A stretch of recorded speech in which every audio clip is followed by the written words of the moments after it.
Assalamualaikum warahmatullahi wabarakatuh. Saya Khadijah Makarim. Topik kita kali ini adalah bentuk-bentuk komunikasi selama di rumah saja. Teman-teman sekalian, saya angkat topik ini untuk membantu teman-teman kalau yang berminat akan meneliti di bidang pendidikan anak atau psikologi anak atau komunikasi. Ini bisa dijadikan inspirasi untuk melakukan penelitian pada saat pandemi COVID-19. Isi dari konten ini juga saya sampaikan untuk membantu ibu-ibu yang sedang membantu anaknya belajar di rumah, menemani belajar, menyelesaikan tugas-tugas belajarnya, dan juga selalu menjadi fasilitator di dalam hubungan ibu dengan keluarga, anggota keluarga, dengan pasangan, dengan anggota keluarga yang lainnya, dengan anak-anak di rumah. Baik, yang pertama yang disebutkan dengan bentuk-bentuk komunikasi tentu diawali dengan mengenal unsur-unsur komunikasinya itu sendiri.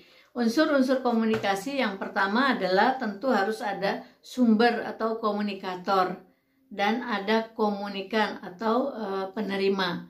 Nah, kalau di dalam rumah, kepala keluarga sebagai komunikator, misalnya siapa kepala keluarganya? Ayah atau ibu misalnya. Dalam hal ini misalnya kalau lengkap berarti ayahnya, atau misalnya ibunya yang menjadi komunikator dalam hal pengasuhan. Dalam pemimpin keluarga secara keseluruhan ayah, tapi dalam manajernya, dalam kehidupan sehari-hari mengasuh, masak, dan membimbing belajar, ibu misalnya pegang kendali, berarti ibu adalah atau si mama ini sebagai komunikator. Nah, yang kedua adalah pesan atau isi pesan. Apa isi pesan di dalam berkomunikasi dengan keluarga? Oh, banyak sekali. Yang pertama sekarang ini adalah tentang kesehatan. Ya, bagaimana keamanan dan kesehatan, menjaga kesehatan keluarga, menjaga kesehatan diri dan keluarga, kesehatan lingkungan, kesehatan macam-macam lah ya gitu ya di dalam rumah, tapi intinya adalah menjaga kesehatan. Apa yang harus dijaga? Kebersihan diri, kebersihan lingkungan di dalam rumah, di luar rumah, sekitar rumah tinggal kita, kemudian alat-alat yang ada di dalam rumah dan sebagainya. Itu adalah bisa menjadikan topik atau pesan di dalam berkomunikasi. Kemudian salurannya apa? Ya, karena di dalam rumah selama ini kita nggak kemana-mana, ya salurannya adalah personal, langsung ya. Kemudian bentuk-bentuk komunikasinya itu apa? Tadi kan unsurnya. Nah, sekarang bentuk komunikasi, kalau secara teoritis itu kan ada 4. Jadi ada intrapersonal, ada interpersonal, ada komunikasi kelompok, dan komunikasi massa. Nah, dalam hal ini komunikasi massa kita tidak bahas ya, karena itu kan komunikasi dengan banyak orang. Nah, di dalam rumah ada 3 tadi, komunikasi intrapersonal, interpersonal, dan komunikasi kelompok. Kita lihat satu persatu.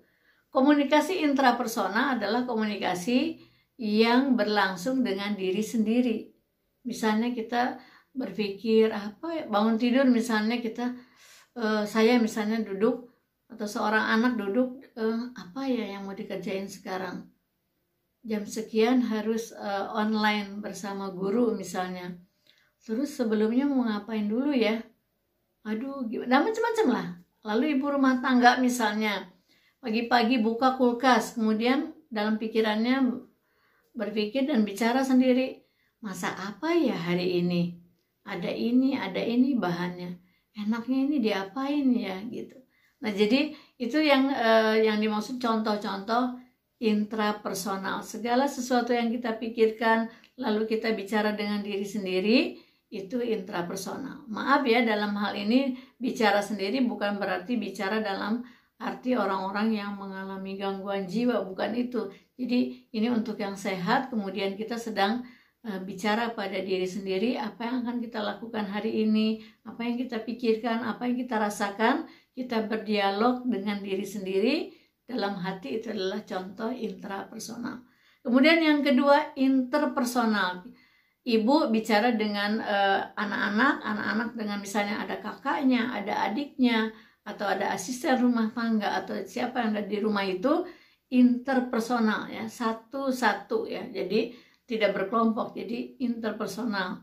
Pastilah di dalam rumah kita melakukan itu, bahkan lebih sering sekarang ya, intensifnya ya, intensitasnya maksud saya.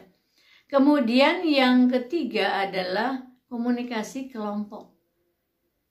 Di mana kita berkelompok, misalnya ketika seorang ibu membimbing anak-anaknya secara berkelompok untuk melakukan misalnya kerja bakti, membersihkan rumah, lalu ibu memberikan instruksi, itu adalah komunikasi kelompok. Atau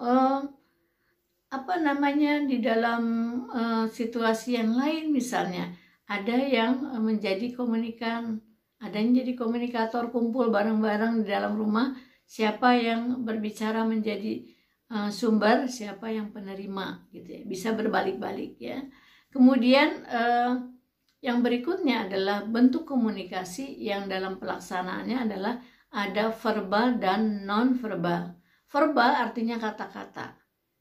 Ibu misalnya memberikan petunjuk kepada anak-anaknya untuk melakukan ini, melakukan itu, tidak boleh ini, tidak boleh itu, secara lisan langsung, itu verbal. Tapi kalau non-verbal mungkin dengan anggukan kalau setuju, atau antara setuju atau tidak, dengan misalnya boleh nggak ini mah melakukan ini misalnya, nggak gitu ya. Jadi nggak jelas gitu antara boleh atau tidak dengan mengangkat bahu, atau dengan kalau ada yang sedang dengan melaksanakan sholat, ada yang sholat kemudian ada yang ribut, mungkin ibu nah itu juga contoh dari komunikasi non verbal. Nah kemudian di dalam rumah sehari-hari, apa yang akan kita lakukan, bentuk-bentuk komunikasinya, apa yang efektif?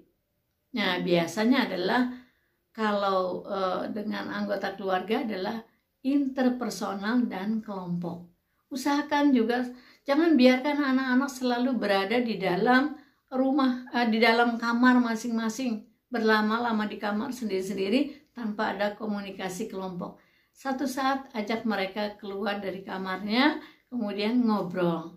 Ngobrolin apa aja, nggak apa-apa, nggak penting juga yang diobrolin ya. Jadi jangan sampai ada yang misalnya ada seorang anak ngobrolin terus kata yang lainnya atau ibu, apa sih kayak gitu kok diobrolin, nggak penting amat, nggak usah. Jadi ngobrol aja. Dalam situasi seperti ini, kedekatan anggota keluarga bisa dijalin melalui seringnya ngobrol. Ngobrol misalnya di mana tempatnya, mungkin di dalam kamar satu orang kumpul asik lah gitu, atau mungkin di ruang keluarga kumpul, nggak apa-apa. Jadi yang penting ngobrol. Ngobrolin yang nggak penting nggak apa-apa ya, yang penting ngobrol. Baik teman-teman sekalian, ibu-ibu yang terus-menerus mengasuh dan membimbing anak-anak di rumah, pilihlah bentuk-bentuk komunikasi yang sesuai dengan kebutuhan masing-masing. Dan kalau bisa jangan terlalu banyak instruksi lisan ya, karena mungkin anak-anak juga terlalu padat jadwal belajarnya. Dibantulah dengan tulisan, jadwal belajar, jadwal makan, kemudian kemudian ada aturan-aturan yang harus dilaksanakan, ditulis supaya ibu juga nggak terlalu capek untuk berbicara terus-menerus. Nanti tenaganya digunakan untuk yang tadi ngobrol bersama dengan keluarga. Itu penting, mumpung kita ada kesempatan diberikan oleh Yang Maha Kuasa bisa kumpul bersama-sama, diambil hikmahnya. Baik teman-teman dan para orang tua, saya ingin menggarisbawahi yang terakhir tadi. Sekali-kali atau usahakan setiap harinya di dalam keluarga itu kita kumpul, kita ngobrol bersama. Nggak penting apa yang diobrolin, ngobrolin yang nggak penting juga nggak apa-apa, yang penting berkomunikasi ya. Sekali lagi, biasakan ngobrol dengan anggota keluarga, ngobrolin hal-hal yang nggak penting juga nggak apa-apa, yang penting kita bisa ngobrol. Baik, demikian mudah-mudahan ini bisa bermanfaat untuk membantu ibu-ibu dalam membimbing dan mengasuh anak-anak, berkomunikasi dengan anggota keluarga, share ke teman-teman yang lain yang membutuhkan informasi ini, meskipun tidak terlalu mungkin tidak terlalu istimewa konten ini, tapi insya Allah akan meringankanlah sedikitnya paling tidak bagaimana kita memilih bentuk-bentuk komunikasi di dalam rumah. Jangan lupa subscribe, like, dan komen. Kalau ada yang mau dibuatkan konten apalagi silahkan tulis di kolom komen. Insya Allah nanti akan dibuatkan. Terima kasih, mohon maaf bila ada kesalahan. Assalamualaikum warahmatullahi wabarakatuh.